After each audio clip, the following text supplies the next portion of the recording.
സ്ത്രീ സ്വാതന്ത്ര്യം അർദ്ധരാത്രിയിൽ. ഇതിനെ വേറെ എങ്ങനെയാണ് വിശേഷിപ്പിക്കേണ്ടതെന്ന് എനിക്കറിയില്ല. അതുകൊണ്ടാണ് ഞാൻ ഇവിടെ ഇങ്ങനെ ഒരു ടാഗ് ലൈനിൽ ഇതിനെക്കുറിച്ച് പറയുന്നത്.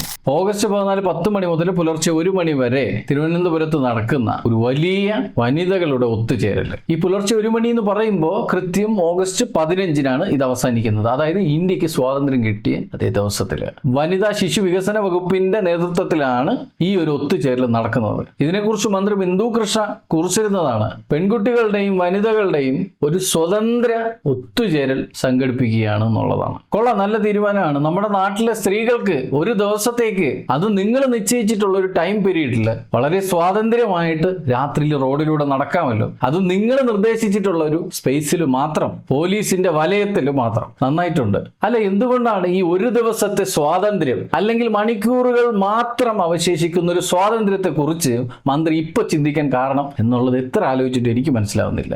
അല്ല, ഈ സ്വാതന്ത്ര്യം ഒന്ന് 5 വർഷത്തേക്ക് ഒന്ന് കവറാക്കിക്കൂടെ? അറ്റ്ലീസ്റ്റ് ഒരു 24 hours എങ്കിലും എല്ലാ സ്ത്രീകൾക്കും രാത്രിയെന്നോ പകലെന്നോ ഇല്ലാതെ ഈ റോഡിലൂടെ സഞ്ചരിക്കാനുള്ള ഒരു സ്വാതന്ത്ര്യം ഉണ്ടാക്കി കൊടുക്കേണ്ടത് ഈ ഗവൺമെന്റിന്റെ റെസ്പോൺസിബിലിറ്റിയാണ്. ഇതൊരു പരിപാടിയായിട്ടാണ് നിങ്ങൾ ഉദ്ദേശിക്കുന്നതെങ്കിൽ ആ രീതിയിൽ ഇതിനെ നിങ്ങൾ മാർക്കറ്റ് ചെയ്യണം. അതായത് സ്ത്രീകൾക്ക് വേണ്ടി മാത്രമായിട്ട് ഒരു ചെറിയൊരു കലാപരിപാടി ഞങ്ങൾ അറേഞ്ച് ചെയ്യുന്നു എന്നുള്ള മട്ടിലായിക്കൂടെ? ഒരുപാട് സ്ത്രീകളുമായ ഒരു കൂട്ടായ്മയായിട്ട് നിങ്ങൾ കുറച്ച് ഡാൻസും കലാപരിപാടികളുമായിട്ട് സ്ത്രീകളെ മാത്രം ഉൾപ്പെടുത്തിച്ചു കൊണ്ടുള്ള ഒരു പരിപാടി എന്നാക്കിക്കൂടെ? സ്ത്രീകൾക്ക് വേണ്ടി നിങ്ങളൊരു സ്വാതന്ത്ര്യ കൂട്ടായ്മ സംഘടിപ്പിച്ചു കൊടുക്കുകയും അതും വെറും 3 മണിക്കൂറത്തേക്ക് മാത്രമുള്ള ഒരു സ്വാതന്ത്ര്യമായിട്ട് നിൽക്കുന്നതാണ് ഇവിടെ ചർച്ച ചെയ്യാനുള്ള കാരണം. ഒരു പരിപാടിയുടെയും ഭാഗമല്ലാതെ, ഒരു പോലീസിന്റെയും സംരക്ഷണ വലയത്തിലല്ലാതെ ഒരു സ്ത്രീക്ക് ഈ നാട്ടില് രാത്രിയെന്നോ പകലെന്നോ ഇല്ലാതെ ഇറങ്ങി നടക്കാൻ പറ്റുന്ന ഒരു അവസ്ഥയിലേക്ക് കൊണ്ടെത്തിക്കാൻ കഴിയുമോ നിങ്ങൾക്ക്, മിനിസ്റ്റർ ബിന്ദു കൃഷ്ണ?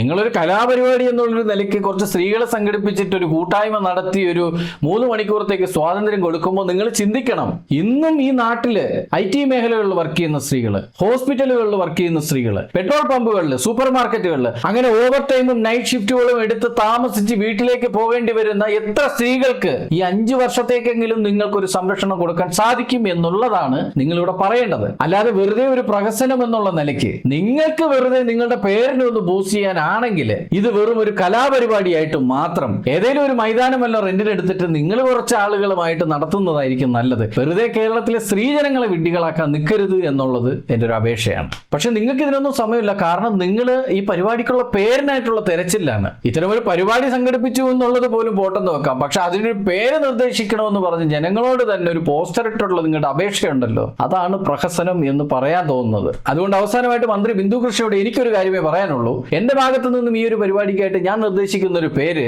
3 മണിക്കൂർ നേരത്തേക്ക് സ്ത്രീ സ്വാതന്ത്ര്യം അർദ്ധരാത്രിയിൽ. ഈ വീഡിയോ കാണുന്ന നിങ്ങൾക്ക് എന്തെങ്കിലും ടൈറ്റിൽ നിർദ്ദേശിക്കാമെങ്കിൽ മിനിസ്റ്റർ ബിന്ദു കൃഷ്ണയോട് നേരിട്ട് നിർദ്ദേശിക്കാം. ഞാൻ നിർദ്ദേശിച്ച ടൈറ്റിൽ എങ്ങനെയുണ്ട് എന്നുള്ള നിങ്ങളുടെ ഒരു അഭിപ്രായം കൂടി കമന്റ് ബോക്സിൽ അറിയിച്ചാൽ വളരെ നന്നായിരിക്കും.